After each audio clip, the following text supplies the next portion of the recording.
નમસ્તે વિદ્યાર્થી મિત્રો, ધોરણ 12 સાયન્સ એકમ કસોટી તમારી શરૂ થશે 25 તારીખથી।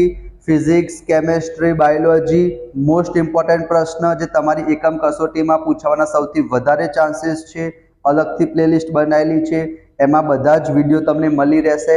આજે આપણે જોવાના છીએ રસાયણ વિજ્ઞાન એટલે કે કેમેસ્ટ્રી, જે પણ તમારું 25 માર્ક્સનું પેપર હશે એમાં વિભાગ એ, વિભાગ બી, વિભાગ સી, વિભાગ ડી મોસ્ટ ઇમ્પોર્ટન્ટ પ્રશ્ન તમારે શું કરવાનું છે, સ્ક્રીનશોટ વિદ્યાર્થી મિત્રો તમે લઈ લેજો, જેથી જ્યારે પણ એક્ઝામ હોય તમે સરસ રીતના રિવિઝન કરી શકો અને તમારા ખૂબ જ સરસ માર્ક્સ આવે। તો સૌથી પહેલા વિદ્યાર્થી મિત્રો આપણે વિભાગ બી જોઈએ। વિભાગ એ પણ હું તમને બતાવું છું વિદ્યાર્થી મિત્રો, એના પહેલા આપણે વિભાગ બી ની વાત કરીએ, બરાબર। તો અહીંયા તમે જોઈ શકો છો દરેકના 2 ગુણ છે, તમે ફટાફટ સ્ક્રીનશોટ લઈ લેજો। વિડીયોને 1.5x ની સ્પીડમાં જુઓ, 2x ની સ્પીડમાં જુઓ, તમારે ખાલી સ્ક્રીનશોટ જ લેવાના છે। તો 1 નંબરથી લઈને 5 નંબર સુધી તમે પ્રશ્ન જોઈ શકો છો। આદર્શ દ્રાવણ, બિન આદર્શ દ્રાવણ વચ્ચેનો તફાવત, મોલ અંશ કેવી રીતે સંકળાયેલું છે, રાઉલ્ટનો નિયમનો ઉપયોગ કરીને સમજાવવાનું છે। 1 થી 5 પ્રશ્ન તમે સ્ક્રીનશોટ લઈ લીધા। એના પછી 6 નંબરથી લઈને 9 નંબર સુધી તમે જોઈ શકો છો પ્રમાણિત હાઇડ્રોજન વિદ્યુત ધ્રુવની રચના લખવાની છે। અર્ધકોષનો પોટેન્શિયલ કેવી રીતે શોધી શકાય, એના પછી 10મા નંબરનો પ્રશ્ન, 11મા નંબરનો પ્રશ્ન, 12મા નંબરથી લઈને 15મા નંબર સુધીના પ્રશ્ન તમે જોઈ શકો છો, બરાબર। સ્ક્રીનશોટ તમે લઈ લેજો। અભિસરણ દબાણ આપેલું છે અને પ્રોટીનનું મોલર દર આપણે શોધવાનું છે, અને 15મા નંબરનો પ્રશ્ન। એના પછી સેક્શન બી માં વાત કરીએ તો નીચેના પ્રશ્નોના વિસ્તારથી જવાબ લખવાના છે। તો 16 નંબરથી લઈને 21 નંબર સુધી તમે જોઈ શકો છો હેનરીનો નિયમ, બરાબર, આયનોના સ્વતંત્ર અભિગમનો કોલરોસનો નિયમ, બરાબર।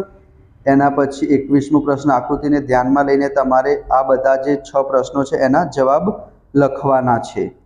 એના પછી 22મા નંબરથી લઈને 25મા નંબર સુધીના પ્રશ્નો તમે જોઈ શકો છો, નર્નર સમીકરણ, EMF લખો ને એવું બધું। સેક્શન સી માં 26મા નંબરથી 30 નંબર સુધીના પ્રશ્નો સ્ક્રીનશોટ તમે લઈ લો, બરાબર। આનાથી તમને ખબર પડે કે કેવા પ્રકારના પ્રશ્નો તમારી પરીક્ષામાં પૂછાવાના ચાન્સીસ છે। એના પછી પતી ગયું, બરાબર, બસ આટલું જ છે વિભાગ સી। ટોટલ 30 પ્રશ્નો છે। વિભાગ સીના મેં તમને બતાવી દીધા, વિભાગ બીના પણ બતાવ્યા, વિભાગ એના પણ તમને એક વખત તમે સ્ક્રીનશોટ લઈ લો ફટાફટ વિદ્યાર્થી મિત્રો। જેમ કે અહીંયા સ્ટાર્ટ થાય છે પહેલા નંબરથી 1, 2, બરાબર, એના પછી 3જા નંબર, 4થો નંબર, 5મો નંબર, 6થો નંબર, એના પછી 7મો નંબર છે। આ બધા તમને વિદ્યાર્થી મિત્રો આન્સર આના ડાયજેસ્ટમાં પણ મળી રહેશે, બરાબર। 8, 9 અથવા તમે તમારા સ્કૂલના સરને પણ પૂછી શકો છો। 8 થી લઈને 11, 12, 13, 14, 15 આકૃતિ ધ્યાનમાં લો અને સાચો વિકલ્પ પસંદ કરવાનો છે વિદ્યાર્થી મિત્રો। એના પછી નીચેનામાંથી કયું વિધાન સાચું છે, હેનરીના અચળાંક KH નું મૂલ્ય 20 થી લઈને 23 સુધી, મોલારિટી શોધવાનું કે, મોલાલિટી શોધવાનું કે, મોલન્સ શોધવાનું કે, વોન્ટ ઓફ અવયવ આયનની કિંમત શોધવાની કે, ઉત્કલન બિંદુ ગલન બિંદુ કેટલું થાય, અર્ધકોષનો પોટેન્શિયલ ઋણ થશે।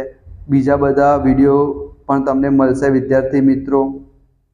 તો વિડીયોને લાઈક કરજો, ચેનલને સબસ્ક્રાઈબ કરજો, દોસ્તો સાથે શેર કરજો, બરાબર। આ બધા પ્રશ્ન છે કારણ કે 45 MCQ છે, કારણ કે તમારે જે બોર્ડનું પેપર આવશે એમાં પણ 50 MCQ પૂછાશે, એના માટે થોડાક વધારે છે વિદ્યાર્થી મિત્રો।